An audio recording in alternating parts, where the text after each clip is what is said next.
Hi, Assalamualaikum. Today I would like to present about E22A0356 Introduction to Environment Law, Policy and Ethnic, semester September 2022/2023.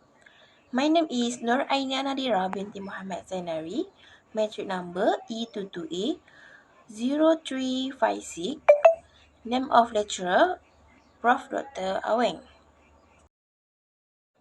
Alright, next slide. Pollution control via legal approaches.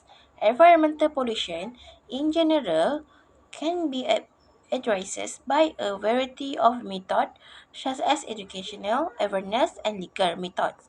However, in Malaysia, a legal approach is an optional. You are required to identify and explain the effectiveness of each relevant law in addressing the problem of water pollution in Malaysia. Chapter 1 Introduction. Water pollution is one of the major environmental problems we face, as more than 70% of the its surface is covered by water. Water pollution can be defined as the pollution of river, lakes, ocean, or other bodies of water, deterioration of water quality, and making it toxic for the environment and human. Next, 1.2 Problem Statement. Now, Malaysia development has progressed and has become a rapidly developing country from every socioeconomic angle. The construction of skyscrapers as well as the tripling of industrial factories will necessarily increase the country's economy. However, behind this victory, there is an implicit effect anti the pollution of the environment. Program that is based on the profit seems to avoid natural treasures, although our country is blessed with a lot of natural resources. If it is not taken care of, it will invite problems. Among the pollution that occur is air pollution. The frequent air pollution needs to be overcome immediately, such as not to harm health and nature. Therefore, it is right that we solve this problem in more detail. Alright, next 1.3 objective. Objective number 1, identify the type and causes of water pollution.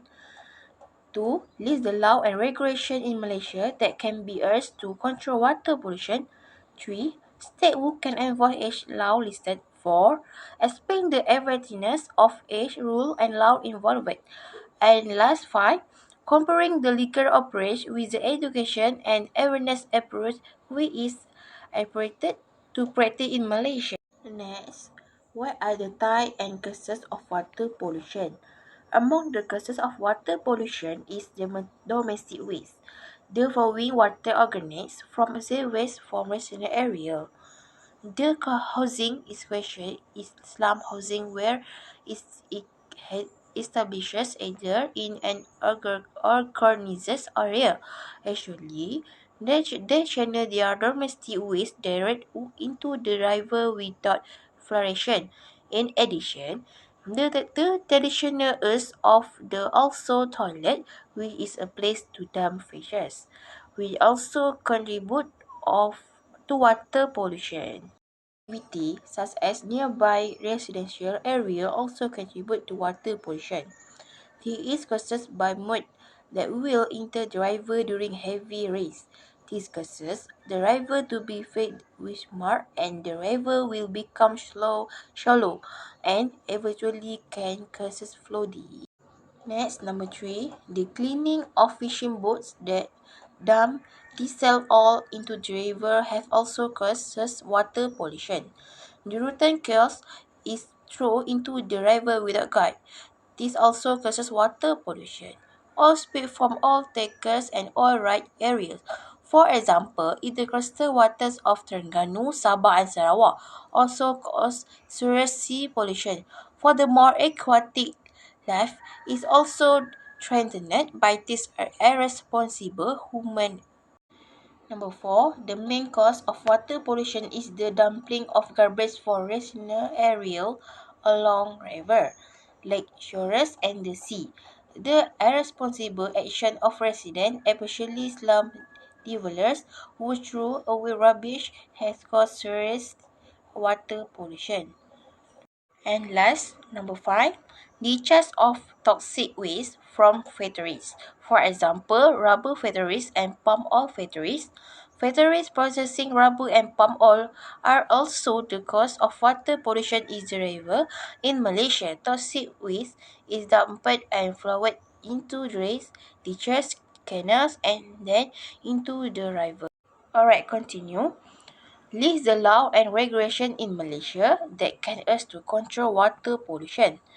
1. Akta Suruhanjaya Perkhidmatan Air Negara SPAN 654, Akta Industri Perkhidmatan Air AIPA 655, Akta Kualiti Alam Sekeliling 1974, Akta Kerajaan Tempatan 1976 Seksyen 55, Akta Jalan Parit dan Bangunan 1974, dan last sekali, Akta Kawasan Pengairan 1953, Akta Kerja Peparitan 1953. Next, number 3, who can enforce aids of the law listed?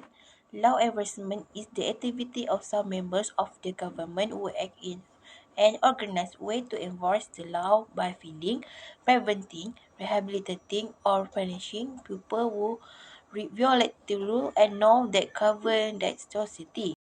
The team refer to police, court, and correction.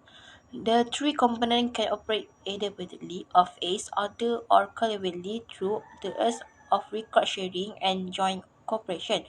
Modern National Legal Code of urges the team's peace officer or law enforcement officer to include any person authorized by the state legislation with police powers and powers nationally and beyond swore or brigade who can make the arrest of any person for violating a criminal law is included under the umbrella of law enforcement teams, although enforcement law may be good with the prevention and punishment of crime. The organization to prevent various types of violation of non-criminal rules and norms, which are implemented through the imposition of less severe consequences such as probation. Number 4. Explain the evidence of a rule and law involved.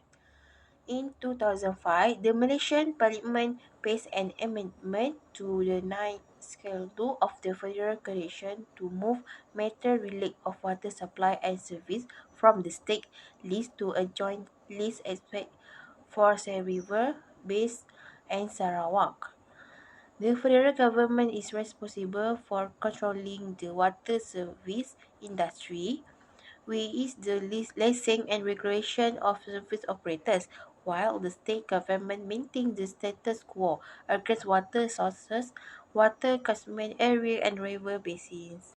Next, after amendment, the National Water Service Commission Act (SPAN) C54 and the Water Service Industry Act AIPA C55 were approved in 2006 by Parliament to strengthen the management of water resources.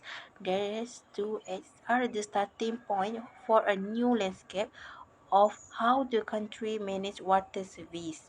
Act C54, involved in February 2007, lists the role, function, and responsibility of SPN, with Act C55 involved on 1 January 2008 provide of regulation covering economic, technical, social, and consumer right protection.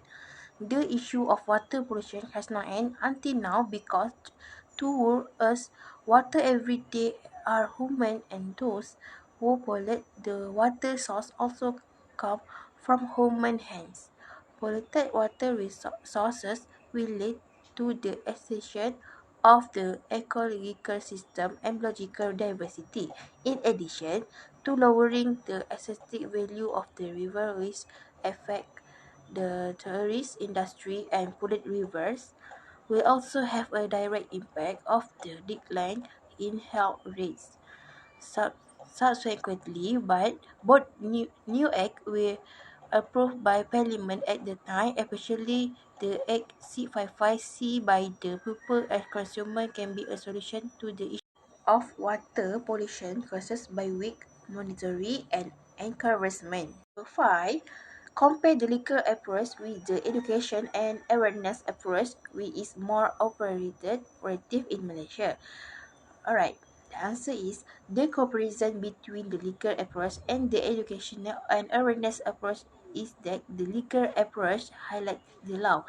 Every rule and punishment given is based on the concept of many so that in the law it is passed.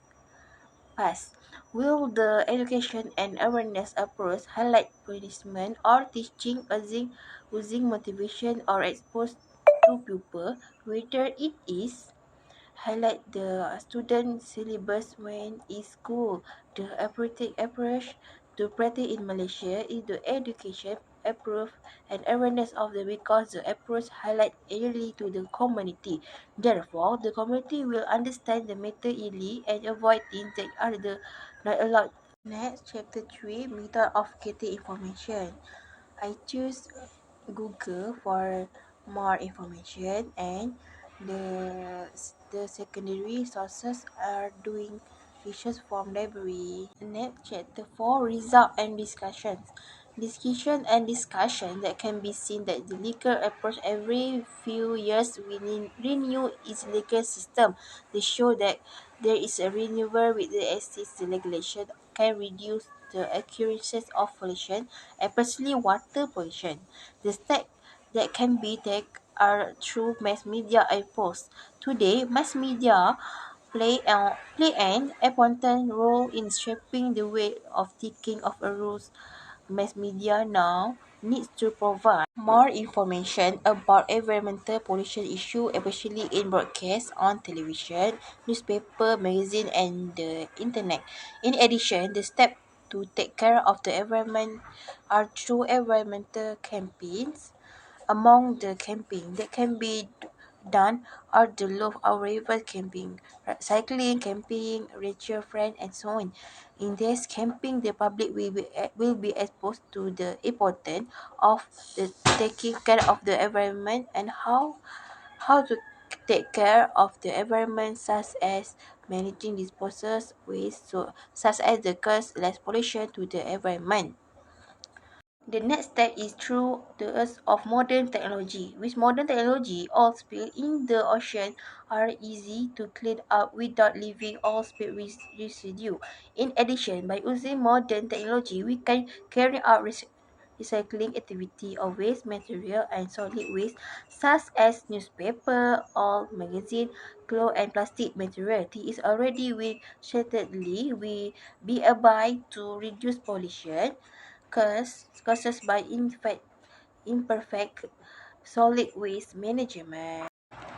Chapter 5 Conclusion. In conclusion, an inhabitant of the individual is entrusted to preserve and conserve the environment. In addition, everyone must be sensitive to the change in the environment so that future generations can live in a beautiful and pollution-free environment. That's all for today. Thank you.